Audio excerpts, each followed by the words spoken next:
कोणीतरी काहीतरी म्हटलंय हेच तुमच्या डोक्यात तासनतास सुरू आहे का?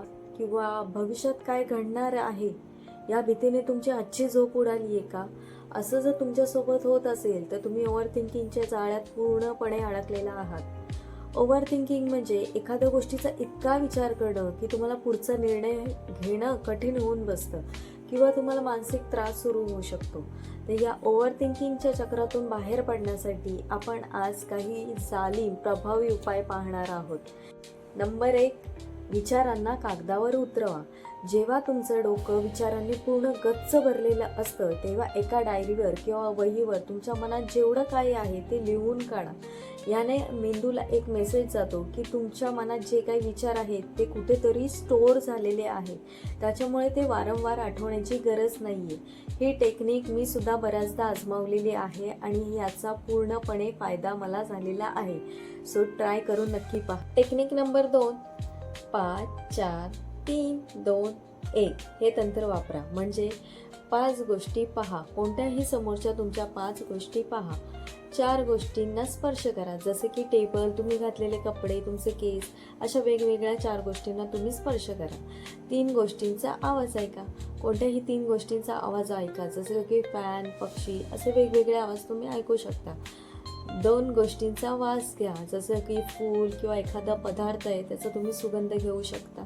1 गोष्टीची चव घ्या. कोणताही पदार्थ तुम्ही टेस्ट करून बघा. या टेक्निकने तुम्ही जे पास्टमध्ये विचार करत होतात की हे असं असं झालेलं आहे, तर त्या विचारांमधून बाहेर येऊन तुम्ही प्रेझेंटमध्ये या. सो ही टेक्निकसुद्धा खूप फायदेशीर आहे. ही सुद्धा नक्की ट्राय करून पहा. टेक्निक नंबर 3, वरी टाईम.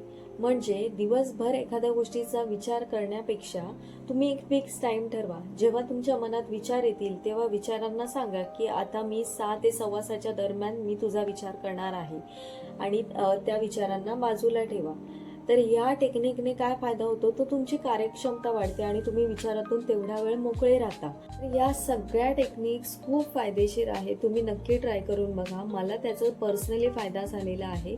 पण यापेक्षाही खूप महत्त्वाचं आहे की जर हे विचार, तुम्ही जे विचार करताय ते तुमच्या कामावर, जेवणावर, झोपेवर जर इम्पॅक्ट करत असतील तर प्लीज कोणाशी तरी बोलून मोकळे व्हा किंवा एखाद्या सायकोलॉजिस्टचा सल्ला घ्या. सायकोलॉजिस्टचा सल्ला घेणं म्हणजे तुम्ही वेडे आहात असा अजिबात होत नाही, तर तुम्ही तुमच्या आरोग्याबाबत खूप जागरूक आहात, आरोग्याबद्दल तुम्ही खूप विचार करताय असा त्याचा अर्थ होतो.